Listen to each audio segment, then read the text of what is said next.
A informação que a gente teve, André, foi que o Israel, ainda impulsionada pelo sucesso dos acordos de Abraão, no final do governo Trump, já estava sinalizando uma normalização de relações com a Arábia Saudita. 1-2 semanas antes eu vi essa notícia, antes do ataque acontecer.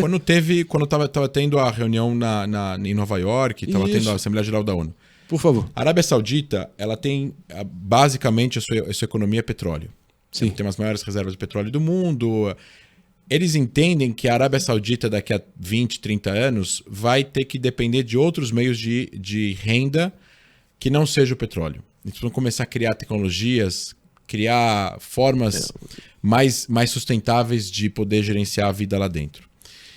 Quem é o líder tecnológico do mundo e um dos líderes tecnológicos do mundo? Israel é um dos líderes tecnológicos do mundo. Israel é um país de 9 milhões de pessoas, sem petróleo, agora tem gás, mas assim, não é uma potência, nem petróleo, nem gás, nem uma commodity, mas tem muita tecnologia.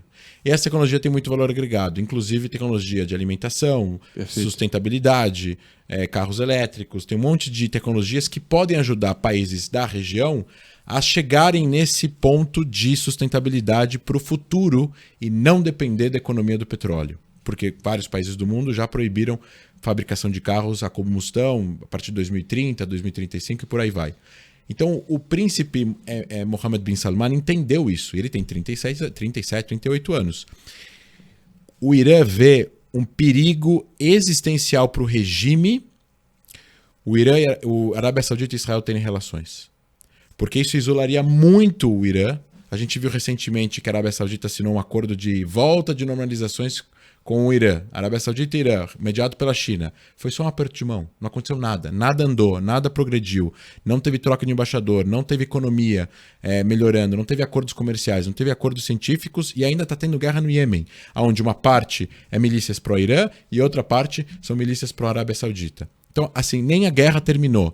Como esse acordo não foi para frente, porque eles não se gostam e nunca se gostaram, o Irã vê com um medo existencial para o regime um acordo entre Israel e a Arábia Saudita, porque a Arábia Saudita, diferentemente dos Emirados Árabes, é um país gigantesco, é o líder do mundo muçulmano, lá estão as duas regiões, as duas locais mais sagrados do Islã, Meca e Medina, e isso poderia trazer um mundo muçulmano, que é liderado pela Arábia Saudita sunita, para fazer acordos com Israel também. Indonésia, Malásia, Butão e outros tantos países muçulmanos.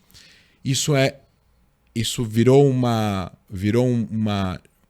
problema existencial a tal ponto que o Irã decidiu fazer uma ação para evitar que isso acontecesse. E aí a gente entra não somente isso ao programa nuclear, a gente entra nas ações que Israel já fez para danificar o programa nuclear iraniano, o Irã busca revanche, a gente entra em relação ao fato do Hamas querer ganhar protagonismo político, então precisa ter uma vontade do próprio Hamas.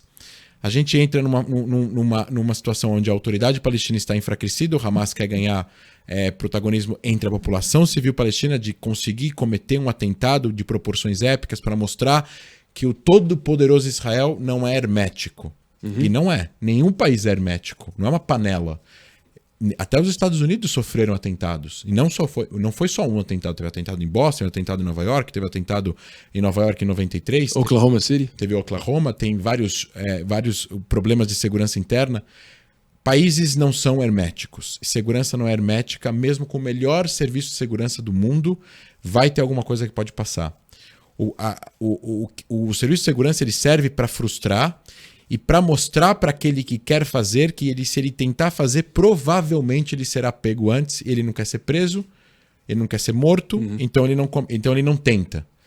Israel evitou, nos últimos anos, 50 atentados terroristas em solo europeu. 20 desses atentados, se a gente considerar a Europa ou parte da grande Europa, na Turquia. De grupos terroristas separatistas dentro da Turquia e do Estado Islâmico e da Al-Qaeda. Eles deram a informação. Países querem evitar atentados. O Serviço Secreto de Israel, assim como o Serviço Secreto da Inglaterra, ou da Rússia, ou da China, ou dos Estados Unidos, eles são serviços secretos eficientes. O de Israel é muito bom, na minha opinião, melhor que o da China, porque as pessoas podem se disfarçar de uma série de nacionalidades e falar diversas línguas. É verdade. E tem uma série de passaportes. Eu não tinha olhado por esse ângulo. O chinês não vai conseguir disfarçar, o russo não vai conseguir disfarçar muito, O americano consegue, o inglês consegue e o israelense consegue mais ainda, porque são muitas pessoas de muitas nacionalidades. Mas mesmo assim você não consegue evitar 100%. Mas você consegue evitar às vezes 95%. Por exemplo, esse ano Israel evitou mais de 800 atentados a tiros e a facas dentro do território de Israel. Mas esse daqui passou. Então isso mostra, a capacidade e a brutalidade, mas acho que mostra, esquece a capacidade. A gente já viu que a capacidade de um grupo terrorista de cometer atos de atrocidade, se não tem forças de segurança à vista, se alguém entrar com uma metralhadora no shopping, vai matar 200 até que a polícia chegue. Isso significa que ele tem mais força que a Polícia Militar de São Paulo? Óbvio que não. Mas até chegar, ele vai ter matado 200. E aí vão matar ele. Agora, se vem 50 pessoas fazer isso, gera um caos. Você lembra na época do PCC, em 2005? Lembro, que teve aquele problema aqui em São Paulo? Claro. Isso significa que a polícia é mais forte? Não é mais fraca que o PCC? Não. Mas você tem muita gente fazendo muita atrocidade, acontece isso. Se precisasse usar a força a tal ponto, eles vão chegar em cada uma dessas pessoas porque o Estado é mais forte do que o PCC. O que eu quero dizer com isso? Eu quero dizer que eles cometeram esse atentado em proporções épicas no sentido de foi tão gritante que isso estraga, que isso causa um dano grave até mesmo na imagem da causa palestina, que é legítima. Isso me entristece.